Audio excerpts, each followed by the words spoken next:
बहुत बहुत स्वागत है मेरे इस YouTube चैनल विद्यापीठ जोन में। मैं सुनील कुमार आज एक नया टॉपिक लेके आया हूँ जिसका नाम है पत्र लेखन। संस्कृत में पत्र लेखन ये काफ़ी महत्वपूर्ण रहता है और आपसे ये 4+4 हमारे चैनल को लाइक कीजिए, अर्थात सब्सक्राइब 8 कीजिए अंक और में शेयर पूछे कीजिए। जाते हैं।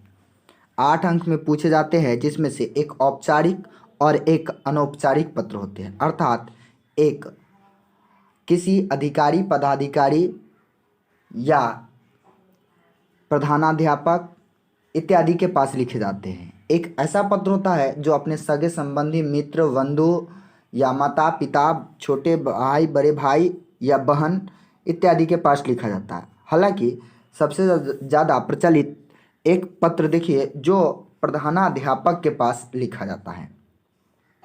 प्रधानाध्यापक के पास पत्र लिखने के लिए आपको हेडिंग समझ लीजिए। पत्र का 3 टाइप होता है। पत्र जो है एक पहला होता है संबोधन। संबोधन किन किन शब्दों से किनको किया जाता है। दूसरा उसका तथ्य होता है अर्थात मैटर या बात होता है कि कहना क्या है। बीच वाला भाग जो होता है मैटर या बात का होता है। उसके बाद अंतिम जो होता है वह होता है समापन। समापन करना है कि आप किन किन शब्दों से कहकर समापन करेंगे। और अंततः अंतिम में सबसे अंतिम में नाम लिखाता है।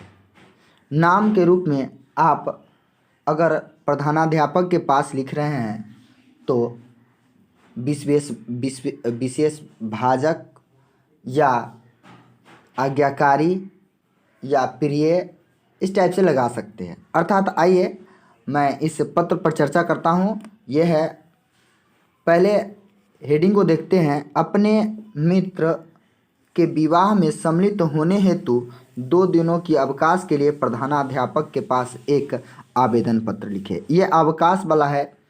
हो सकता है कि आपको दे दे प्रधानाध्यापक के पास अपने विद्यालय का में पुस्तकालय लगाने हेतु या पुस्तकालय में पुस्तक मंगवाने हेतु या वृक्षारोपण का वर्णन करते हुए प्रधानाध्यापक के पास एक आवेदन पत्र लिखे।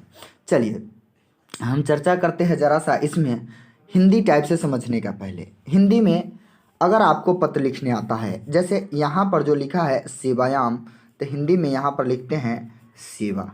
देखिए ये वैसे शब्दों को पहले हम चिन्हित कर रहे हैं जो प्रधानाध्यापक के पास लिखे जाने पर ये हर पत्र में उपयोगी आएगा। उसके बाद हम बीच वाले भाग का चर्चा करेंगे। यहाँ सेवायाम है तो इसका हिंदी हो गया सेवा में। ये सभी प्रधानाध्यापक के पास लिखा जाने वाला पत्र होगा, उसमें आएगा सेवा। इसका हिंदी हो गया सेवायाम का सेवा में। ये लता के सप्तमी के एक वचन है। प्रधानाचार्य महोदय, देखिए बहुत सारे केस में या बहुत सारे बुक में यहाँ पर श्रीमंत प्रधानाचार्य महोदय ऐसे करके लगाया है, लेकिन आप चाहिएगा तो प्रधानाचार्य महोदय भी लगा सकते हैं, अर्थात बहुवचन में भी प्रयोग कर सकते हैं। तो यहाँ पर हो जाएगा श्रीमान प्रधानाचार्य महोदय, राजकीय उच्च विद्यालय समस्तीपुर। आप अपने विद्यालय का नाम लिखिएगा। यहाँ पर आइए, यहाँ से स्टार्ट होता है। ये किसी में नहीं बदलेगा, ये सब किसी में नहीं बदलेगा। यहाँ पर आप अपना नाम डाल दीजिएगा विद्यालय के। उसके बाद कहता है महाशय सविनय, ये भी नहीं चेंज होने वाला है। सविनय निवेदनम अस्ति यत्, इस त में हलंत होगा। सविनय निवेदन है कि मम मित्रस्य विवाह स्वभविष्यति, इसका हिंदी हुआ सविनय निवेदन है कि मेरे मित्र का विवाह कल होगी। अस्मात् कारणात् अहम विद्यालयम आगन्तुम असमर्थ अस्मि, इस कारण से मैं विद्यालय आने में असमर्थ हूँ। अतः मह्यम, चतुर्थी के एक वचन है, मह्यम दिन द्वयस्य 2 दिनों की, दिन द्वयस्य मतलब होता है 2 दिनों की, अवकाशम प्रदाय भवन्तः माम अनुग्रहन्तु, अतः मुझको 2 दिनों की अवकाश प्रदान कर आप कृपा करें। अनुग्रहंतु जैसे कृपा प्रदान करे हिंदी में लिखते हैं, वैसे ही यहाँ संस्कृत में प्रयोग होता है अनुग्रहंतु का। उसके बाद यहाँ पर आप तिथि डाल दीजिएगा। यहाँ पर आप भवदीय शिष्य डाल सकते हैं, विश्वास भाजक डाल सकते हैं या विश्वास भाजन डाल सकते हैं। यहाँ पर प्रिय शिष्य लिख सकते हैं। उसके बाद यहाँ पर अपना नाम और क्लास 10th रहेगा ही या 10वीं लिखा रहेगा। यहाँ पर जो नहीं बदलने वाला चीज़ है उसको ज़रा सा गौर करेंगे। देखिए यहाँ से स्टार्ट होकर यहाँ तक नहीं बदलेगा। ये ऐसा ये सब पंक्ति है जो प्रधानाध्यापक के पास लिखे जाने पर कभी नहीं चेंज होगा। यहाँ पर केवल अपना विद्यालय के नाम लिखिए। यहाँ पर आप लिखिए श्रीमान प्रधानाचार्य महोदय। स्थान की जगह पर राजकीय उच्च विद्यालय लिख दीजिए। यहाँ पर एक और चीज़ जोड़ सकते हैं, विषय अवकाशार्थम अवकाश प्रदान। अगले वीडियो में हम डालेंगे वो विषय को भी, लेकिन यहाँ पर लिखा हुआ है उसको ज़रा सा गौर कीजिए। यहाँ तक कभी चेंज नहीं होगा, सब में वही लिखाएगा। बीच में मैटर चेंज करना पड़ता है। अगर मान लीजिए आपको बुखार से पीड़ित है तो यहाँ पर ये नहीं लिखाएगा, यहाँ पर ये लिखा जाएगा कि यहाँ पर इसको चेंज कर दीजिए। अगर बुखार से पीड़ित है तब सेवायाम प्रधानाचार्य महोदय राजकीय उच्च विद्यालय सीतामढ़ी लिखिए या समस्तीपुर, जो भी है लिखिए।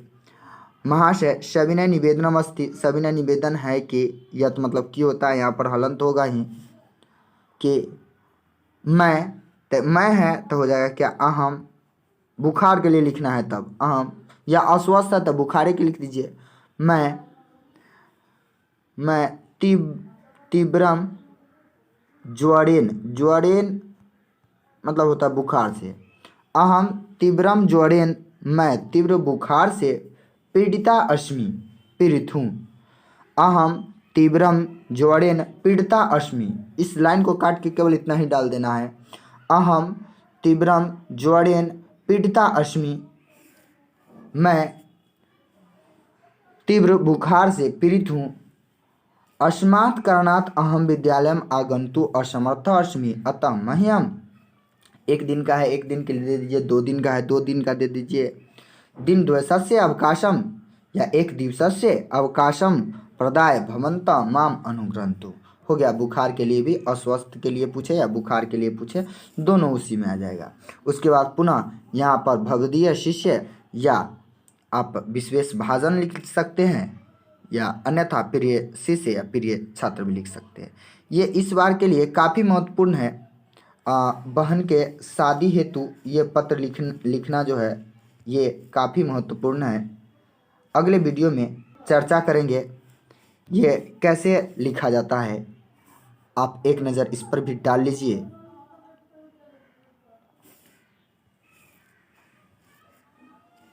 देखिए यहाँ पर बहन की शादी में सम्मिलित होने के लिए अपने मित्र के पास पत्र लिखे। यहाँ मित्र के पास या आपको हो सकता है निमंत्रण पत्र जो दे कि निमंत्रण पत्र में, या आपसे पूछा जा सकता है कि आप एक जन्म दिवस के समारोह आयोजन कर रहे हैं, उसका निमंत्रण पत्र अपने मित्र के पास दीजिए। एक मित्र के पास से भी पूछ देता है कभी कभी। चलिए इस पत्र को हम अगले वीडियो में चर्चा करेंगे। इतना ही के लिए धन्यवाद देखने के लिए। मैं आशा करता हूं कि आपको पसंद आया होगा। अगर पसंद आया तो लाइक कीजिए, सब्सक्राइब कीजिए, शेयर कीजिए, और जो टॉपिक में दिक्कत है आप कमेंट बॉक्स में जल्दी लिखिए। कल एग्ज़ाम है संस्कृत का, इसको एक बार अपने दोस्तों के पास ज़रूर शेयर करें ताकि उनको भी इसका लाभ मिल पाए। धन्यवाद।